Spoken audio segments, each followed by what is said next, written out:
පුංචි ගිනිකූරු කෙල්ල. එක නගරයක පුංචි ලස්සන ගෑනු ළමෙක් ජීවත් වුණා. එයාගේ නම තමා මේරි. මේරි, ඔයාට පුළුවන් නේද එළියට යන්න? ගිනිකූරු විකුණන්න. පොඩ්ඩක් හරි විකිණුනොත් අපිට කෑමට මොනවා හරි ගන්න පුළුවන්.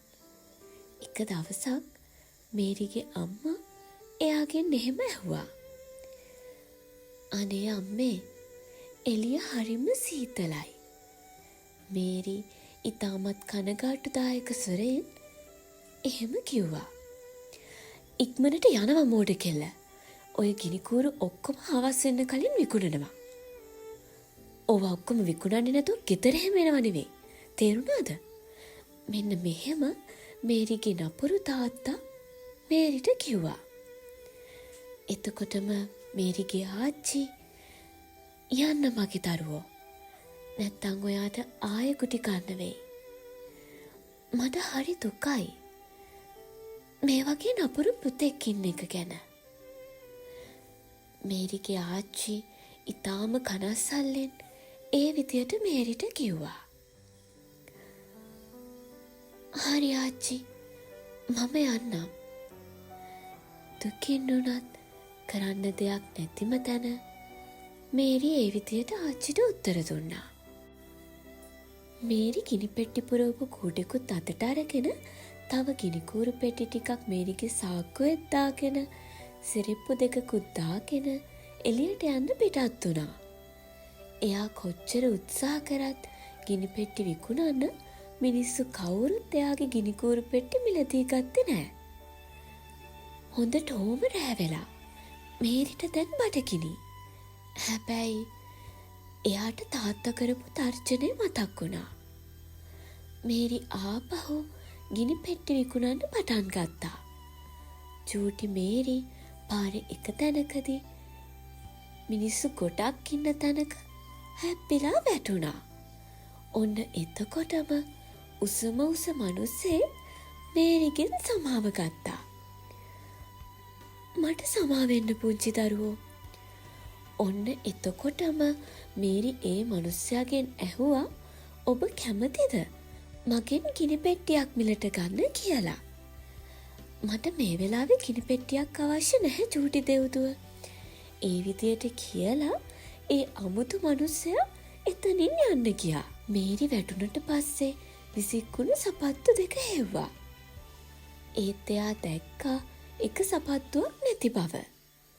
තව ටිකක් හොයනකොට එයා දැක්කා එක සපත්තුවක් කානුවේ හිර වෙලා කියලා. ඒ නිසා එයා තීරණය කළා සපත්තු නැතුවම ගිනි පෙට්ටි විකුණන්න යන්න. මේරි යන්න ඉස්සෙල්ලා කූඩේ දිහා හොඳට බැලුවා. මේරිගේ ගිනි පෙට්ටි ඔක්කොම ටික හරියට තියෙනවද කියලා. කොයි තරම් මහන්සි වුණත්, කෑ ගැහුවත්, කතා කළත් මේරිට එක ගිනි පෙට්ටියක්වත් විකුණ ගන්න බැරි වුණා. මේරිට හොඳටම මහන්සි නිසා එයා ගෙවල් දෙකක් මැද තියෙන පාළු පාරක ඉඳගත්තා. සීතල එන්න එන්නම වැඩි වුණා. පුංචි ගෑනු ළමයා එයාගේ ගිනි පෙට්ටි දිහා බලලා මෙන්න මෙහෙම හිතුවා. මම ගිනි කූරක් පත්තු කළොත් මට උණුසුම පොඩ්ඩක් ලැබෙයි. ඒ වෙලාවෙම එයා මෙහෙමත් හිතුවා. ඒ තාත්තා දැනගත්තොත් එයාට හොඳටම තරහ යයි. හැබැයි සීතල වැඩි නිසා ඇය මෙහෙම හිතුවා. තාත්තා කොහොමද දැනගන්නේ මම ගිනිකූරු පත්තු කරා කියලා? පුංචි ගෑනු ළමයක් ඇඟිලි හිරිවැටෙන්න ගත්තා. සීතලට එයා එක ගිනිකූරක් අරගෙන බිත්තිය පැත්තට හරවලා පත්තු කරා. පුදුමෙකට වගේ ගිනිකූරු යකඩ උදුනක් බවට පත් වුණා. පුංචි ගෑනු ළමයාගේ ඇස් සතුටෙන් දිලිසෙන්න පටන් ගත්තා. එයාට ඕන උණුසුම එයාට කැමති විදියටම ලැබුණා. එයාට ගොඩක් සතුටුයි. හැබැයි ටිකකින් සීතල නිසා ගිනිකූරු නිවිලා ගියා.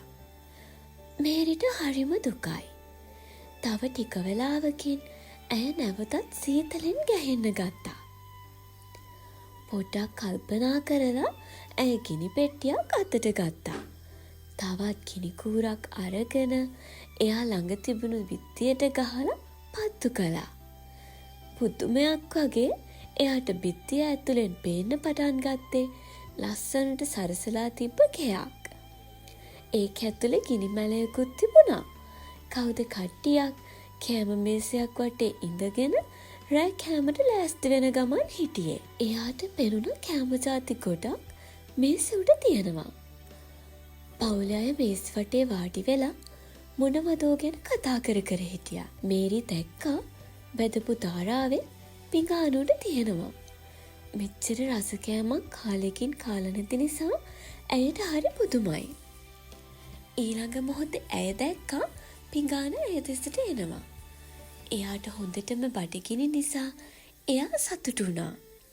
පිඟාන ඇය ළඟටම එනකොට මේරි තාරාව අල්ලගන්නම යනකොට ගිනි කූර නිවිලා ගියා. ඒ වෙලාවේ ඔක්කොම නොපෙනී ගියා. දැන් බිත්තිය තුලින් මුකුත්ම පේන්නේ නැහැ. මේරිට හරිම දුකයි. එයා අහස දිහා බලලා දෙවියන්ට යාඥා කරා. එයාට උදව් වෙන්න කියලා. අනේ දෙවියනේ මාව මේ කරදරෙන් බේරගන්න. එතකොටම මෙයා දැක්කා තරුවක් අහසින් කඩා වැටෙනවා. එයා මෙහෙම හිතුවා. මිනිස්සු කියන්නේ තරුවක් කඩා වැටුනම කවුරු හරි මැරෙනවා කියලා. මගේ ආච්චිට හොඳටම අසනීපයි. මේකෙන් කියන්නේ මගේ ආච්චි නැති වෙලා කියලාද? අනේ දෙවියනේ එහෙමනම් වෙන්න එපා. ඇය තමයි මට වැඩියෙන්ම ආදරය කළේ. ඉතින් චූටි මේරි අඬ අඬ තවත් ගිනිකූරක් පත්තු කළා. පුදුමයක් වගේ ඇයගේ ආච්චි ඇය ඉදිරියට ආවා. අනේ ආච්චි ඔයා මෙතන? ඔව් මගේ දරුවෝ මම ඔයා ළඟට ආවා. මේරි ආච්චිව දැකලා සතුටු වුණා. එවලම එයාට බයකුත් දැනුණා. එයා හිතුවා එයාගේ ආච්චිත් නොපෙනී යයි කියලා. එයා ගිනිකූරු ගොඩක් අරන් පත්තු කළා. ඉරේලිය වගේ දිලිසෙන ලොකු එළියක් ආවා. ඒත් එක්කම මේරි ආච්චි දිහා බැලුවා. ආච්චි හරිම ලස්සනයි. එතකොටම ආච්චි hina වෙලා මේරි දිහා බැලුවා. අනේ ආච්චි මට තවත් තනියම මෙතන ඉන්න බයයි. මාව ඔයත් එක්ක අරගෙන යන්න. මේරි එහෙම ආච්චිට කිව්වා. මගේ දරුවෝ මං ඔයාව ගෙනියන්නම්. කෝ අත දෙන්න. ආච්චි මේරිගේ අතින් අල්ලගෙන මේරිව වඩා ගත්තා. ඊට පස්සේ ඒ දෙන්නම අහසට පියාඹන්න ගත්තා. මේරිට කොච්චර සතුටුද කිව්වොත් එයාගේ මූණ හිනාවෙන් පිරිලා. ඔන්න එතකොටම ආච්චි චූටි මේරිගෙන් මෙන්න මෙහෙම ඇහුවා. දැන් කොහොමද මගේ චූටි දේවදූතිය? ආච්චි දැන් නම් මට බඩගිනිත් නෑ. මට සීතලත් නෑ. මම බයත් නෑ. මට ලොකු සැහැල්ලුවක් දැනෙනවා. මේරි ආච්චිත් එක්ක hina වුණා. ඒ දෙන්නම බලාකුළු දිහාවට පියාඹලා ගියා. උදේ හිරු රැස් වැටෙනකොට මේරිගේ මූණේ ලස්සන හිනාවක් තිබුණා. මේරිගේ කම්මුල් රෝස පාටයි. මේරි හරිම අහිංසක විදියට ඇස් දෙක පියාගෙන හිටියා. මිනිස්සුත් ගොඩක් වට වෙලා හිටියා. ඒ හැමෝම බලන් හිටියේ පාළු පාරේ පිච්චුණු ගිනිකෝරු ගොඩක් මැද මේරි තනියම ඉඳගෙන ඉන්න විදිය. එයාලට මේරි ගැන ගොඩාක් දුක හිතුණා. ඒත් ඒ වෙද්දිත් මේරි එයාගේ ආච්චිත් එක්ක සුරංගනා ලෝකෙට ගිහින් තිබුණා.